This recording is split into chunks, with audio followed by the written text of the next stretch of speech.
నమస్తే, విధుల స్వాగతం. లక్ష్మణ సమాజం గాంధీ హాస్పిటల్లో ఈరోజు జూనియర్ డాక్టర్లు మరి దీక్ష చేస్తున్నారు ఇక్కడ ధర్నా రూపంలో. మరి వాళ్ళు హేజ్ హైక్ వద్దు, మరి రిక్రూట్మెంట్ తీసుకోవాలనే కాన్సెప్ట్తో ముందుకు వెళ్తున్నారు. ఇక్కడ ఉన్నటువంటి మరి ముఖ్యులతో మాట్లాడదాం. సార్ నమస్తే సార్, చెప్పండి అసలు ముఖ్య కారణం.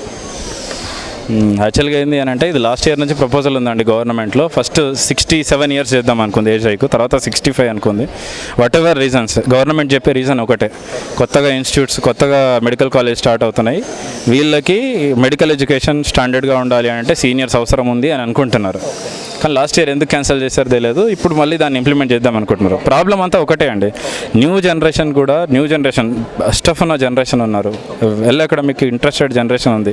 10 ఇయర్స్ నుంచి ఒక రిక్రూట్మెంట్ కూడా లేదు. నిజంగా ప్రభుత్వానికి చిత్తశుద్ధి ఉంటే, ప్రభుత్వానికి నిజంగా జనాలకు మంచి చేయాలని ఉంటే, ప్రభుత్వానికి నిజంగా న్యూ జనరేషన్ డాక్టర్స్కి మంచి అకాడమిక్ ఇన్పుట్ ఇద్దాం అనుకుంటే ఎప్పటి నుంచో చేయాల్సి ఉండే. 10 ఇయర్స్ నుంచి దీన్ని మొత్తం దివాలా తీసి దీన్ని అంతా వదిలేసి ఈరోజు ఏదో అంటే పర్సనల్ ఎజెండానా లేకపోతే వాళ్ళు పొలిటికల్లీ ఇన్ఫ్లుయెన్స్డ్ బెనిఫిట్స్ కోసమా అనేది ఇది చేస్తున్నారు. సో మా ఎజెండా ఒకటే, మీరు దాన్ని ఏమన్నా చేయండి, 65, 75, 85 వాట్ ఎవర్ ఇట్, పెంచుకుంటారా లేదా, కానీ దానికి ముందు మా కండిషన్స్ ఉన్నాయి. మా క్లాజెస్ ఫుల్ఫిల్ అయిన తర్వాత దాన్ని చేసుకోండి. మా క్లాజ్ ఒకటే, పర్మనెంట్ డాక్టర్స్ రిక్రూట్మెంట్ అనేది క్యాలెండర్ ఇయర్ బేసిస్లో జరగాలి. ఎవ్రీ ఇయర్ డాక్టర్స్ రిక్రూట్మెంట్ అనేది జరగాలి. దానివల్ల ఏంటి అని అంటే ఒక ప్రొడక్టివ్ పీపుల్ అనేది ఈ ఫ్రెటర్నిటీలోకి ఎంటర్ అవుతారు. దానివల్ల ఆటోమేటిక్గా ఇప్పటికీ 1200 వేకెన్సీస్ ఉన్నాయి.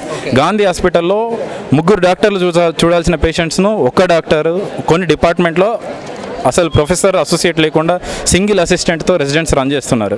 సో ఈ దుస్థితి అంతా పోవాలి, నిజంగా పబ్లిక్కి బెనిఫిట్ కావాలి, మెడికల్ ఎడ్యుకేషన్కి బెనిఫిట్ కావాలి అని అంటే వెంటనే రిక్రూట్మెంట్ చేయాలి. అండ్ డాక్టర్స్ అనేది ఇది ఇట్స్ ఏ ప్రివిలేజ్డ్ ప్రొఫెషన్, దేవుడి తర్వాత నెక్స్ట్ దేవుడు అని మనం బయట ఏదో పబ్లిక్ ముందు నామకే వస్తే చెప్పడం కాదు. ఇది నిజంగా పబ్లిక్ హెల్త్ పైన నిజంగా గవర్నమెంట్కి ఇంట్రెస్ట్ ఉంటే ఈ వెంటనే రిక్రూట్మెంట్ చేయడంతో పాటు సిఏఎస్ ఇంప్లిమెంటేషన్ చేశామని అన్నారు. కాంట్రాక్ట్ బేసిస్ని వెంటనే రద్దు చేయాలి. దీనిలో అంటే ఇంత నోబుల్ ప్రొఫెషన్ అన్నారు, నిజంగా పబ్లిక్ పైన నీకు ఇంట్రెస్ట్ ఉంటే ఏదో నువ్వు కొనుక్కున్నట్టు కొనుక్కున్నట్టు ఈ కాంట్రాక్ట్ బేసిస్ ఏంది, కాంట్రాక్ట్ బేసిస్ రద్దు చేసి పర్మనెంట్ బేసిస్తో ఫుల్ఫిల్ చేయండి. సో దట్ పర్మనెంట్ బేసిస్తో ఒకసారి డాక్టర్ని రిక్రూట్ చేసుకుంటే వాళ్ళు ఆటోమేటిక్గా గవర్నమెంట్కి లయబుల్గా ఉంటారు, సొసైటీకి లయబుల్గా ఉంటారు. వాళ్ళు ఏదో నువ్వు చీప్ మార్కెట్లో కొన్న వస్తువుల్లాగా కాకుండా వాళ్ళు ఒక నోబుల్గా వాళ్ళు బతికితే ఆటోమేటిక్గా నీకు నోబుల్ ప్రొఫెషన్కి వాళ్ళకి న్యాయం చేస్తారు. సో దట్ పేషెంట్స్కి న్యాయం జరుగుతుంది, ఆటోమేటిక్గా ఫ్యూచర్ జనరేషన్ మెడికల్ హెల్త్కి న్యాయం జరుగుతుంది. ఇది మా డిమాండ్. నిన్న మీరు సూపరింటెండెంట్ కూడా శ్రవణ్ గారు కూడా నోటీస్ కూడా ఇవ్వడం జరిగింది. వారి స్పందన ఎలా ఉంది? సార్ సైడ్ నుంచి మాకు ఎట్లాంటి అబ్జెక్షన్ ఏం లేదు, ఏ అడ్మినిస్ట్రేషన్ నుంచి డైరెక్ట్ అబ్జెక్షన్ ఏం లేదు. వాళ్ళు వేరే ఇష్యూస్లో అంటే కొంతమంది లాబింగ్ చేస్తున్నారు, but majority of our fraternity against this. అంటే ఫస్ట్ మాకు రిక్రూట్మెంట్స్ కావాలి, కాంట్రాక్ట్ బేసిస్ క్యాన్సిల్ చేయాలి. ఆ తర్వాత మీరు ఏజ్ హైక్ పైన కమిటీ వేసుకుంటారా, ఎట్లాగో అంటే ఇన్ని రోజులు లేని మీరు వన్ డే సడన్గా 1 వీక్లో ఎజెండా తీసుకురావడం కన్నా కమిటీ వేయండి. దీనిపైన కూడా ప్రాపర్ కమిటీ వేసి if real requirement is there then implement. ఆ లోపల మాకు కాంట్రాక్ట్ బేసిస్ అనేది క్యాన్సిల్ అవ్వాలి, నోటిఫికేషన్ పర్మనెంట్ రిక్రూట్మెంట్ అనేది అవ్వాలి. దీని తర్వాత గవర్నమెంట్ ఏం చేసినా మేము స్వాగతిస్తాం. అండ్ ఆ ఏజ్ హైక్ గురించి కమిటీ వేయండి. ఆ కమిటీతో మీరు 3 మంత్సా 5 మంత్సా ఎంతో టైం సెట్ చేసుకోండి. ఆ టైంలో చర్చల కోసం దానిలో ఆ కమిటీలో కూడా జూడాలని ఇంక్లూడ్ చేయండి. ఎందుకంటే గ్రౌండ్ లెవెల్లో ఎవరెవరైతే ఎఫెక్ట్ అవుతున్నారో వాళ్ళందరూ ఒపీనియన్ తీసుకోవడం అనేది గవర్నమెంట్కు బెటర్ అండ్ పబ్లిక్ హెల్త్ సెక్టర్కి కూడా బెటర్ అని మా ఒపీనియన్. విషయం ప్రభుత్వం దృష్టి తీసుకెళ్లారా, డైరెక్ట్ మీరు దీక్షకి దిగారు? తీసుకెళ్ళామండి. ఆల్రెడీ 3 టైమ్స్ మేము హెల్త్ మినిస్టర్ గారిని కూడా కలిసాము. వాళ్ళు దీనివల్ల ఆలోచిస్తామని ఫస్ట్ జీవోని పోస్ట్పోన్ చేశారు ఇప్పటికీ. సో అసోసియేషన్స్ అందరి ఒపీనియన్ తీసుకున్న తర్వాతనే ఫర్దర్ ప్రొసీడింగ్స్ ఉంటాయని చెప్పారు. అయితే మరి ఓన్లీ ఇప్పుడు గాంధీ హాస్పిటల్లోనా మొత్తం రాష్ట్ర వ్యాప్తంగా కూడా?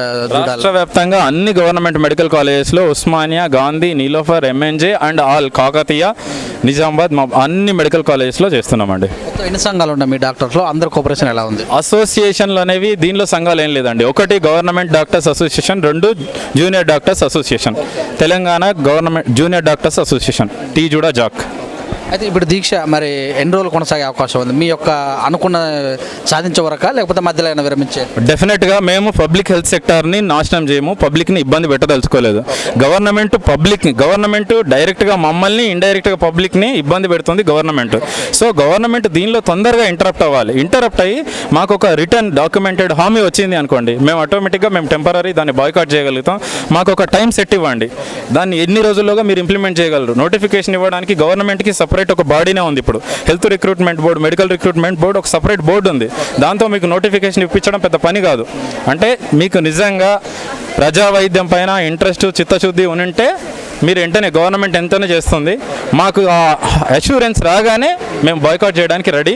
మేము పబ్లిక్ హెల్త్లోకి వెళ్ళడానికి, ప్రజాసేవలోకి వెళ్ళడానికి మేము ఏ టైంలో అన్నా రెడీ ఉన్నాం. మీరు 12 గంటలకు ఇస్తే మేము 12:30కి వెంటనే మేము అన్ని ఓటీస్ రిజ్యూమ్ చేయగలం. మాకు ఇంట్రెస్ట్ ఉంది, మేము ఆ ప్యాషన్తోనే వచ్చినాం. మేము పబ్లిక్ సర్వీస్ ప్యాషన్తోనే వచ్చినాం. మా ప్యాషన్ని ఎక్కడ ఇంటరప్ట్ అవ్వకుండా, మీ పొలిటికల్ బెనిఫిట్స్ చూడకుండా మా ప్రజా వైద్యం మమ్మల్ని క్లీన్గా చేయించినామండి. గవర్నమెంట్ హాస్పిటల్స్ దాదాపు ఓపీలు అంటే ఎక్కువ మంది వచ్చే అవకాశం ఉంది. అయితే మరి ఓపీ మూసేయడం వల్ల ప్రెషర్ కూడా ఏర్పడే అవకాశం ఉంటుంది ప్రజల నుంచి కూడా. దీన్ని ఎలా మీరు? ఇక్కడ ప్రజల దృష్టి పెట్టుకొని ఇవాళ ఎలక్టివ్స్ మాత్రమే బైకాట్ చేయడం జరిగింది. ఎమర్జెన్సీ సర్వీసెస్ అనే బైకాట్ చేస్తున్నాం. ఇక్కడ చూసుకుంటే మన టెర్షియరీ కేర్ సెంటర్లకి ఒక సుదూర ప్రాంతాల నుంచి వస్తుంటారు కాబట్టి వాళ్ళకు అడ్డు కాకూడదని ఎలక్టివ్ ఒక ఎమర్జెన్సీ సర్వీస్ అనేది కంటిన్యూ చేస్తున్నాం. ఇక్కడ చూసుకుంటే ప్రజలకు అన్ని విధాలుగా నష్టమే జరుగుతుంది. ఎందుకంటే ఒక అసిస్టెంట్ ప్రొఫెసర్లు లేకపోవడం వల్ల ఒక 1750 పోస్టులకు గాను ఇలా ఒక 413 మంది ఉన్నారు. 1333 మంది పోస్టుల అసిస్టెంట్ ప్రొఫెసర్లు ఖాళీగా ఉన్నారు. దీనివల్ల ప్రజలే నష్టపోతున్నారు. ఇది ఏంటంటే మేము ఒక ఆందోళన చేయడం వల్ల ఒక అసిస్టెంట్ ప్రొఫెసర్ రిక్రూట్ చేస్తే వాళ్ళు అల్టిమేట్గా ప్రజలకే బెనిఫిట్ అవుతుంది. Apart from that medical education అనేది కూడా ఇంప్రూవ్ అవుతుంది. ఒకవేళ మరి ప్రభుత్వము ఈ ధర్నా చేయడం వల్ల మీ మీద యాక్షన్ లాంటివి తీసుకుంటే దానికి ఎలా ఉంటుంది మీ స్పందన? యాక్షన్ కాదండి, వాళ్ళు యాక్షన్ కాదు, వాళ్ళు ఇప్పుడు మేము చేసేదానికి రియాక్షన్ చూపించాలి. వాళ్ళు రిక్రూట్మెంట్ అనేది చేయాలి. రిక్రూట్మెంట్ చేయకపోతే ఒక ఉద్యమాన్ని ఎక్కువ ముందుకు తీసుకెళ్తాం, ఏదో ఒక ఆర్డినెన్స్ తీసుకొస్తారని చెప్తున్నారు. మా ఒక డిమాండ్లని కన్సిడర్ చేయకుండా ముందుకెళ్తే మాత్రం ఈ యొక్క ఎమర్జెన్సీ సర్వీసెస్ను కూడా బైకాట్ చేయడం జరుగుతుంది.